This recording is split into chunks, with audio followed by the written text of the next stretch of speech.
अस्सलाम वालेकुम नाज़रीन, जैसा कि आपको पता है हस्ब रवायत पाकिस्तानी सियासतदान जब भी जेल जाते हैं उनको तरह तरह की बीमारियां निकल आती हैं।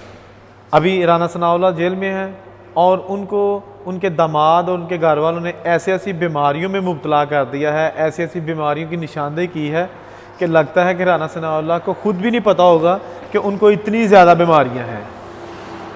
अगर नहीं यकीन तो ये खुद सुन लें। उनको बताया हुआ है कि 2004 के अंदर उनकी ओपन हार्ट सर्जरी हो चुकी है। उसके बाद 35 साल से वो डायबिटिक पेशेंट हैं। उसके बाद जब मुशर्रफ के कुब्बत खाने में रखा गया तो उनको स्पाइन की प्रॉब्लम है, वो ज़मीन पे बैठ नहीं सकते। और लेटेस्ट 2 मंथ अगो रमज़ान में उनको बड़ा सीरियस किस्म का क्लॉट हुआ है, जिसकी बेस पे उनकी राइट साइड की जो आई है वो 90% विजन नहीं है उसके अंदर। वो मेडिकेशन पे हैं। उनका जो टाइम है हम लोगों ने दिखाने के लिए डॉक्टर से आउट ऑफ कंट्री लिया हुआ है, जो उनके कंसल्टेंट है उन्होंने।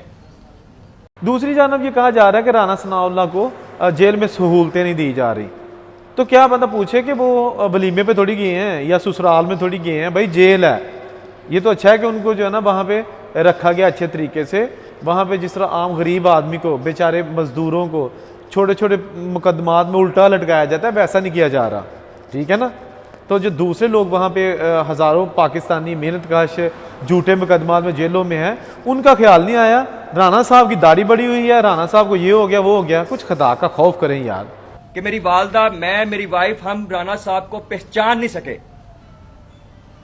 उनके गंदे कपड़े, उनकी शेव बड़ी हुई और वो लड़खड़ा के चल रहे थे। वहां पे ना पंखा है, ना किसी किस्म की कुर्सी है, ना बेड है, ना चारपाई है, ना टेबल है, सिर्फ 2 चटाइयां बिछा के नीचे रखी गई हैं।